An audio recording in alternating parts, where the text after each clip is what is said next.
Good morning. We're going to do a little bit of a review of cells and the organelles, or the structures that are within a cell. We're going to talk about animal and plant cells, kind of compare them. So first we're going to start with an animal cell. Now the cell, the exterior structure of the cell is called the cell membrane. This acts as sort of a protective barrier for the cell and a gatekeeper. It decides what comes in and what goes out of the cell. Within the cell, we have cytoplasm, which is a fluid that makes up most of the cell's volume, and all the other organelles, the other structures, are suspended in that fluid within the cell. It's not an organ itself, but it helps to protect all the others. The nucleus is the brain of the cell. Within the nucleus are the chromosomes, where all your DNA and information is stored. Your genetic information. It allows to communicate with other cells, and it passes information on to cells. The vacuoles are present in both animal and plant cells, but they're smaller in animal cells. This has to do with how much nutrients we take in and how much water we need to have in our cells to maintain their shape. I'll talk a little bit about that in a later video. One of the big differences between an animal cell and a plant cell is animal cells have the flagellum and cilia. So cilia are these hair-like things that are all over the cell. There's lots of them. Flagellum, there are like a long strand of hair kind of type thing, and there'd be maybe one or two. And they're related to movement. So if you think about how living things meet their needs and their needs within their environment, plants have to do less movement than animal cells would have to. And these two organs allow animal cells to do that movement. So again, the structures that are visible in a cell under a microscope are called organelles. All right, so let's compare to a plant cell.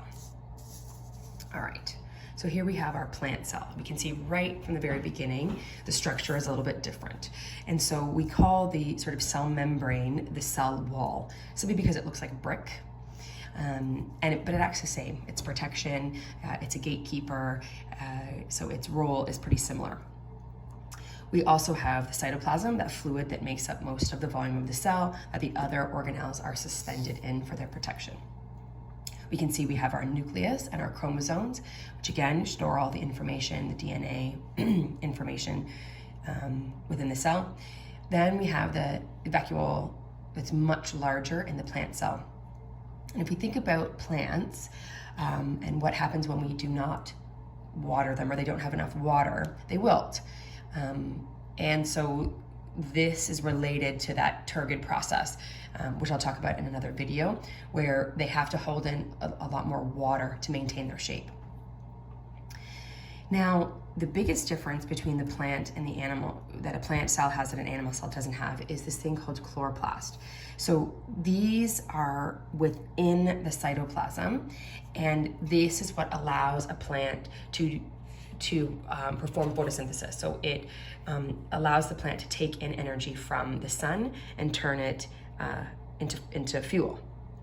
And they are present throughout the cytoplast. Okay, so let's go back to the animal cell. Now, when we're talking about the COVID-19 or the coronavirus, it's a respiratory virus that impacts the cilia in our cells in our lungs. So the virus attacks the cilia and essentially causes it to die. Now, why is that a problem? Well, in our lungs, when we cough or clear something out of our lungs, it's the cilia that does that. So if we have any pollen or germs or things in our lungs, the cilia is what we use to get those things out of our lungs. And if the virus is attacking those cilia and essentially causing them to die, they can't perform that job. So that's how the coronavirus is impacting our lungs.